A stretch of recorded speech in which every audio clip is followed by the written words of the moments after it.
Number of topics to discuss with Andrea. She's done a piece on D.R. King of Miami. She's about to cover Gus Malzahn's first game, Notre Dame hosting Notre Dame. Busy opening weekend, Andrea. Thanks for being here. Let's start with D.R. King of Miami. And Alabama fans naturally are not overly concerned about this game, but you know that Miami program pretty well. Obviously, this would be a program changer for Miami so that we can continue to wonder whether they're back or not. A win here means maybe, kind of, sort of, we don't know. But obviously, this is a game that Miami has to win. And when you look at the elite marquee games that Miami has played in recently against top 5 opponents, it hasn't gone well for Miami, and that's specifically their matchups against Clemson. So for me, it's all about trying to figure out where Miami is against the elite level competition. There's a reason they're an 18-point underdog going into this game, because they haven't proven that they can stay on the field and remain competitive against top 5 teams. And that's why Alabama fans aren't really concerned with this game. Miami is returning a veteran team, a team that has NFL players on both sides of the ball. Obviously, it all starts with Derek King, who's coming back from a major knee injury. He feels 100%. He's felt 100% over the last month. He's able to do everything that he possibly can for this offense, and he also has more of a comfort level in this offense in year 2. I think he's going to be able to do a lot more in terms of being able to make some plays at the line, make some checks, make some audibles. So Miami, on their side of it, feels like they are a better team, but this is a measuring stick game for the Hurricanes. No question about that, Paul. And honestly, I think it can determine and define what happens to them this season. Andrea, let me go to the next to-do list for you, and that's Gus Malzahn's opener. We certainly know Coach Malzahn very well here. How has he played so far in Orlando, and what do you expect from him and his program this fall? So far, so good in Orlando. The entire fan base has really embraced him.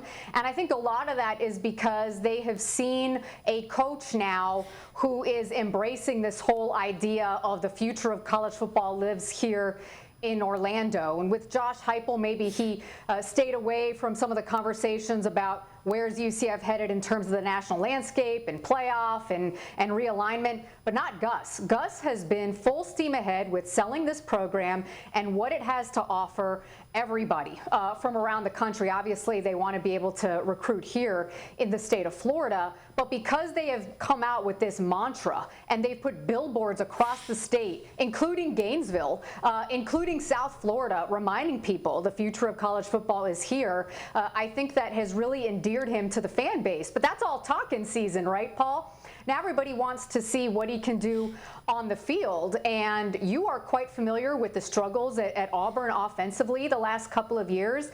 And I think UCF fans are hoping that because they have Dylan Gabriel, a 3,000-yard passer coming back, that will help reshape Gus and the way people view him in terms of the offense. There's been discussion and talk about whether he's lost his fastball there, and now he's got a perfect opportunity in front of him with a ready-made offense that was number 2 in the nation last year in total offense and ranked high in scoring, to be able to put some points on the board tomorrow night against Boise State. This is a really crucial game because I think it can really set the tone for what he's going to do for UCF and where UCF is going to be in the conversation this season. It wasn't too long ago we were talking about UCF all the time on this program.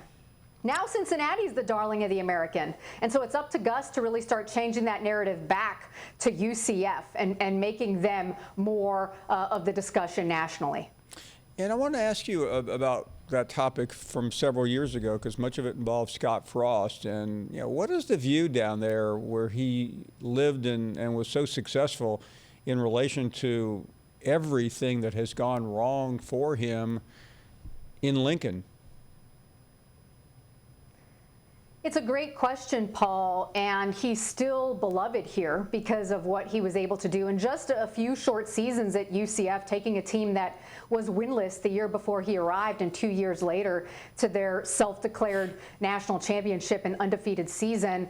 There's obviously a couple of differences what he likes to do on offense, where he was groomed at Oregon, not what he did when he played at Nebraska, but just the spread tempo offenses he was able to do here at UCF because of the players that he was able to recruit here. And he had a quarterback in Mackenzie Milton who was able to pick up on that offense and make it hum. He was like having another coach on the field. And even though there may have been penalties or maybe some undiscipline, some of the things you see showing up at Nebraska, it didn't matter here because UCF was just winning games by outscoring people, and they had some pretty good defenses along the way. At Nebraska, it's just much harder to be able to recruit the type of players to go there that you can recruit at a school like UCF, which is obviously in the hotbed of recruiting, where you can recruit the types of athletes you need with speed to be able to have those types of offenses. And because their quarterback hasn't developed maybe the way that they would like, the way that Mackenzie Milton did here, all of the other issues in the program now are magnified. When you hear Scott Frost saying it's the same old movie, that's an indictment of the coaching staff, really. It's up to the coaching staff to get these players ready every single week and every single year. Clearly, they haven't done that up until this point. I've been disappointed to see what's transpired because I thought he'd be able to win there, maybe not to the extent that he did at UCF, but I thought he'd be able to find some success. And so I don't know what the future holds for him, but I do think that if he were to have stayed here at UCF, he would have continued to have the success that he found in his 2 years here with the program. Thanks for watching ESPN on YouTube. For live streaming sports and premium content, subscribe to ESPN+.